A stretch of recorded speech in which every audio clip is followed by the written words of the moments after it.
Welcome back students. पहले हमने पढ़ा था सेल के बारे में। सेल का स्ट्रक्चर कैसा होता है, उसको किसने डिस्कवर किया। आप सबने ये वीडियो भी देख लिया होगा और आपने इस मटेरियल को भी रीड आउट कर लिया होगा, तो आपको ये भले ही सारा समझ आ गया होगा। तो अब बेटा प्रोसीड करने से पहले मैं थोड़ा सा रिकैप करूंगी। सबसे पहले पहले मैं बताऊंगी कि सेल क्या था, सेल को कौन लाया, सेल को किसने डिस्कवर किया। तो सबसे पहले डिस्कवर किया इसको रॉबर्ट हुक ने इन 1665। अब सेल क्या है बेटा जी? एक बेसिक यूनिट ऑफ लाइफ है। अब बेसिक यूनिट ये है कि जब हम एक सिंपल सा हम एक एग्जांपल लेके चलेंगे, अगर हमने एक घर बनाना हो तो उसका बेसिक यूनिट क्या होगा? ब्रिक। तो ब्रिक से ब्रिक के ऊपर ब्रिक ब्रिक ब्रिक लगा के पूरा हम घर बनाते हैं। तो जो ब्रिक है that is just like a cell, that is the basic unit. अगर हम उसके साथ हम उसको कंपेयर करें तो सेल भी आपका क्या है? That is the basic unit of life. अब सेल अगर बेसिक यूनिट है तो आपकी बॉडी जो है एक एक सेल से बन के वो आपकी मल्टी सेलुलर बॉडी बनी है, और हर एक सेल का अलग अलग फंक्शन होता है, अलग अलग फंक्शन परफॉर्म करते हैं हर एक सेल। हर आपकी बॉडी में हर एक सेल, चाहे आपका नर्व सेल है, चाहे आपका ब्लड सेल है, चाहे आपका ये डाइजेस्टिव सिस्टम में सेल्स हैं, तो हर एक सेल का अलग अलग फंक्शन रहेगा। तो सेल जो है वो बेटा जी बेसिक यूनिट ऑफ लाइफ है। अब मैं इसी वीडियो के थ्रू आपको कुछ पिक्चर्स दिखाऊंगी, कुछ cells now come to the point that is the various cell in human body. Human body में कौन कौन कितने टाइप्स के सेल्स होते हैं? There are various types that are muscle cells, ovum, fat cell, sperm, blood cell, bone cell and neuron cell. These all are present in our body.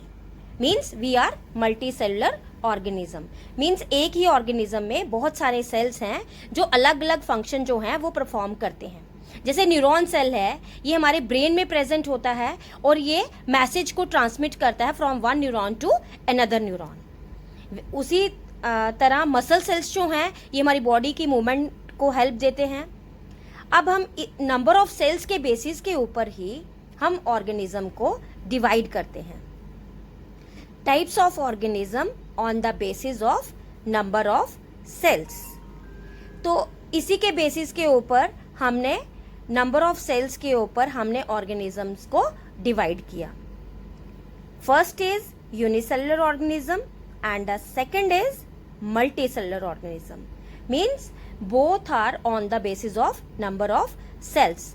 Organism में वो unicellular means they are single celled organism, and multicellular means they are made up of number of sales.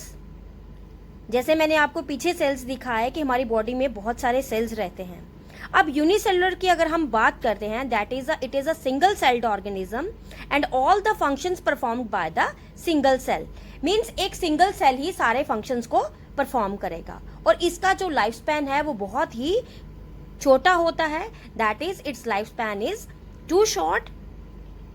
Example के तौर पे हम ले लेते हैं amoeba, bacteria, paramecium etcetera. Means they all are single celled organism, और इनका लाइफ स्पैन जो है वो बहुत ही शॉर्ट होता है। अब सिंगल सेल्ड हैं, एमीबा की बात करें तो एमीबा का जो स्ट्रक्चर है वो एक इरेगुलर शेप रहती है इसकी।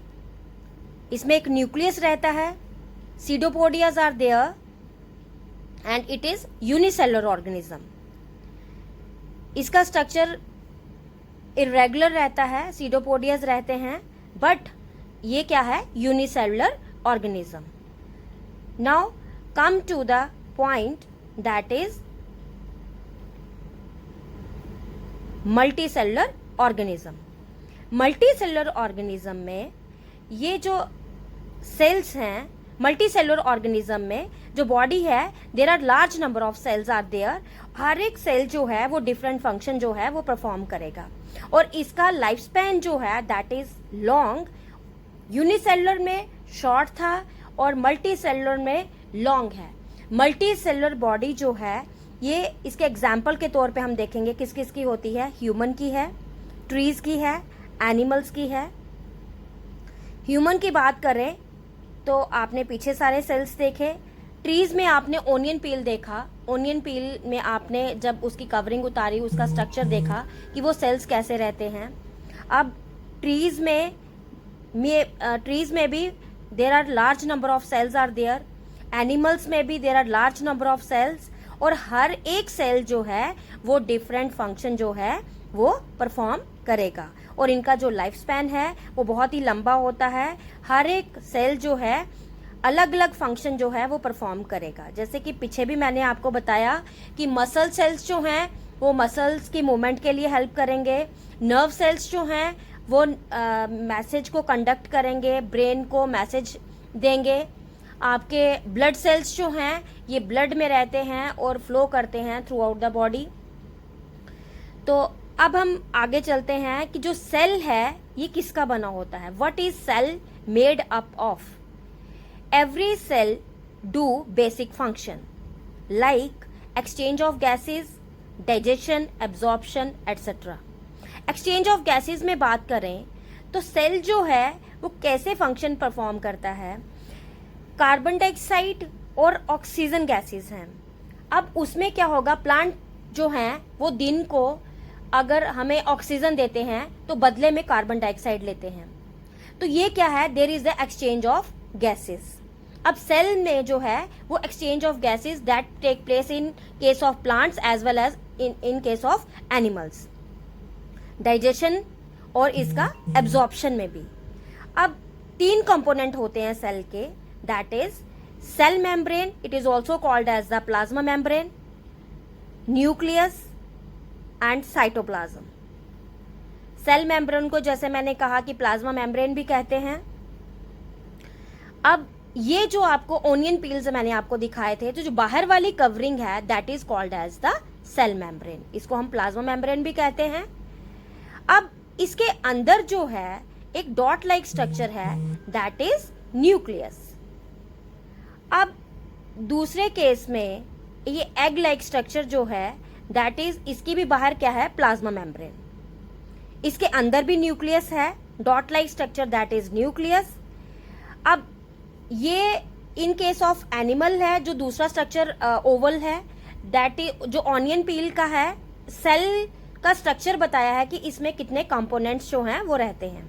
न्यूक्लियस जो है that is a dot like structure that is present in both the cases in every cell, that is a dot like structure, and last component is cytoplasm. Cytoplasm is present